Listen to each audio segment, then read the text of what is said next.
What's up, guys? Welcome back to another episode of Joe Culpepper Outdoors. I'm Joe Culpepper. Sorry it's been a little while since I've been able to get with you, but a lot of stuff's been going on lately.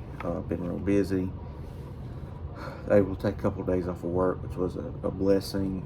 I just wanted to come back and remake this video for you guys. I didn't upload it, but it's about my hunting boat, and I realized I had kind of made a mistake on something I had said about my arrows. So I wanted to go back and remake this video, correct that mistake.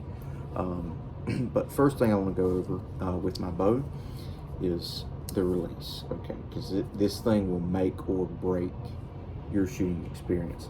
So this is a Scott Wildcat 2. Yeah, the Wildcat 2.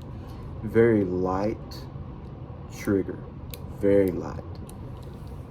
And I really like that myself as a rifle hunter, mostly. Really like the lighter triggers. I actually took my Ruger American Ranch M350 Legend and adjusted the trigger on that and lowered it. I don't have a weight on the trigger, how much it takes to actually set launch the firing pin, or release the fire pin, excuse me. But it is a lot lighter and crisper than it was. My bow I actually have right here. So this is a Mission made by Mathews, the Switch bow. It has a QAD air release, the Hunter Ultra Rest, did I say release? Excuse me. A TruGlo 5-pin sight, and an Apex Gear quiver, which I actually also have right down here. I don't use the quiver except when I'm hunting, and I usually keep it in my pack. But it's actually, this quiver is great for the arrows I'm using, and you'll see that in just a minute. I shoot some really thin diameter arrows. But, so this bow, I forgot the Trophy Ridge stabilizer, cheap, 20 bucks, give that Academy. It's very nice. I do have a little bit of a kisser button on here. Right now, it is set at 29.5-inch draw length and 70 pounds of draw weight. Pretty good bow. Not too much for me to handle. It is maxed out. It's very versatile. I would definitely recommend it for a first-time bow owner or bow hunter, especially if you are young or you're buying this bow for your child or a young person that just kind of wants to get into it. You don't want to sink a whole lot of money. This whole thing, $600. I've been shooting it already out to 60 yards, no problems with it so far. As far as accuracy, any accuracy issues, I can generally attribute that back to me. So get into the this is a, they call it a monkey tail. This was on the bottom of the string. It did come off. I called the bow shop today about that, and they said if you have a lot of heavy use on your bow, yes, they will fall off. So apparently I've been shooting it a little bit more than I thought it was. So this is the arrow, or this is the type of arrow I have been using, a Easton 6.5 Matrix. This is a 300 right here. If I'm not mistaken, what I found online,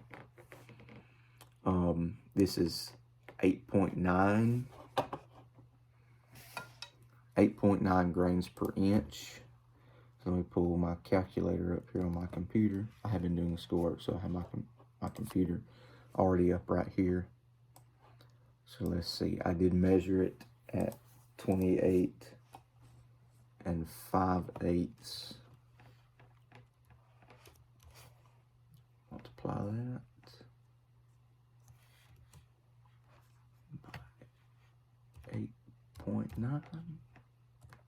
So 254.7625 grains.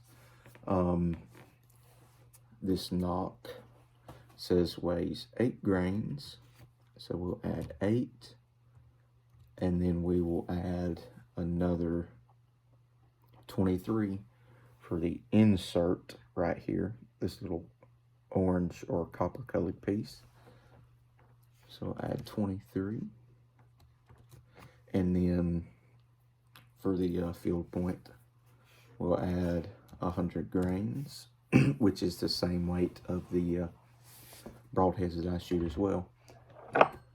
So without the fletchings, and I'm not sure how much the fletchings weigh, I apologize for that, 385 grains, 385.7625, round that up, 386. So very light arrow, not a whole lot of drop out to 60 yards. Good accuracy. I mean, it's not perfect, but I have shot some very tight groups, 20 yards, 30 yards, 40 yards. Haven't got that good at 50 and 60 yet, but we're getting there. So this was actually at 20 yards. I think this was a week after I got the bow, 20 yards. Did a Robin Hood. Yes, I did have different fletching, color fletching arrows at that time. But you can see that was a clean split. I've not done that since. I've tried a few times, but unsuccessfully. I've come pretty close, but not quite there again yet. One thing I do really want to go over is my hunting arrows. So I shoot some of these other arrows at my target consistently, very consistently. So I perform very closely to how my hunting arrows do. I have shot my hunting arrows a few times just to make sure that they perform the same, and I have not been disappointed. One big difference you'll notice is the Lumenok. I believe it might be a nocturnal, I can't remember. But this one is strobing green and blue. If I get it off, there we go, it's turned off. So this one, I actually have a Rage crossbow expandable on here. I believe I've got the actual packaging for it. Let's see what it's actually called. I won't tell you falsely. Here we go. The Crossbow X Slip Cam 2-inch cut. So I've shot these into my foam target. Had both blades deploy once, had one deployed the other time, and I don't know why that was. Talked to somebody, and he said he shoots exclusively crossbow broadheads, but the Rage is a good choice for that I've noticed so far. I should be getting some actual Rage broadheads here before too long to give them a try. Next up is these Swacker low poundage broadheads. I do not recommend the Swacker for 70 pounds because I was shooting these into my target. They were not deploying right. I think there was just too much force for these little blades to catch, for the two little blades here to catch and pull out. It was just too fast, too much power, and they just wanted to zip through the foam target. If you're shooting 50 pounds, these would be a really good choice. 1.5 inch cut, nothing crazy, but yeah, I'm not a big fan of those. I do not hunt with those. It's actually a blessing I didn't see a deer while I had those. And the latest edition, shout out to Ben.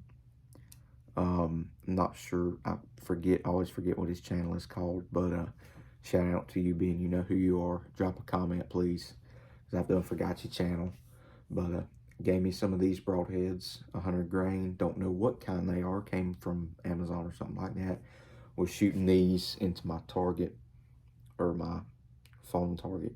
And actually, these fixed blades, while my arrow did not travel completely through the target, it was buried somewhere in this range of depth. I mean, it was all the way out the backside, that much, it's very impressed with an Amazon fixed blade broadhead. And you imagine that in a deer is just devastating.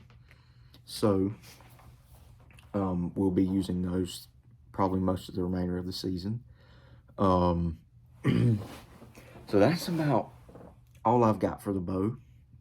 I'm not that knowledgeable on bows. So, you know, I'm sure a lot of you watching this video, you're probably cringing because I have not told you something about my bow that's very important, or I have said something that was wrong. Just drop me a comment, correct me. I apologize if I've said anything wrong. That's just what I know about the bow. Yeah, I think that's about all I'm going to have for you guys today. I'm sorry this is kind of a different video, not getting uploaded as frequently. I apologize, but that's life right now for me. So yeah, might be getting foreshadowing here, might be getting into hand loading this year, my own rifle bullets, so or cartridges and bullets. So if you guys want to see anything about that, drop a comment. Definitely be looking into it here, talking to some people about it, figuring out what it might take to get into it and everything. So yeah, deer season for gun season opens up in 2 days. Today is Thursday and it opens up on Saturday. I'm very excited. Not sure where I'm going to hunt yet. My property I have been hunting on, the bucks have just kind of disappeared. They're in the rut right now. I'm pretty sure. I know a lot of you guys where you're at, they probably rut a lot later, but the deer where I am, they were rutting or doing a pre-rut actually 3 or 4 weeks ago. They completely disappeared. The bucks, the mature bucks completely disappeared from cameras. Did not run through there. They were not interested in food. They were on does. If I did get a picture, they were with a doe or following a doe. So they are running right now. So I'm not sure if I'm going to sit there or go to a different place that I have available to me. So if you see this video before Saturday, please drop me a comment and tell me when I should go, or where I should go hunting. They should show up here within the next week or two. So we will be hunting I have a really nice, really big 5-year-old 7-point and probably a 4-year-old mainframe 10 that I'll be hunting. Not mega giants or anything, but nice deer, very nice deer for where I'm hunting. So drop me a comment where you think I should go. Thank you guys for sticking with me. If it's your first time seeing the channel, please like this video. Drop me a comment, please. Subscribe if you like what you see. We'll not be putting out a whole lot of content right now, but when I can, I definitely will. And I'm trying to put out some good videos for you guys. So anyways, y'all guys have a safe time. Get out in the outdoors and enjoy yourself. And I'll catch you on the next one.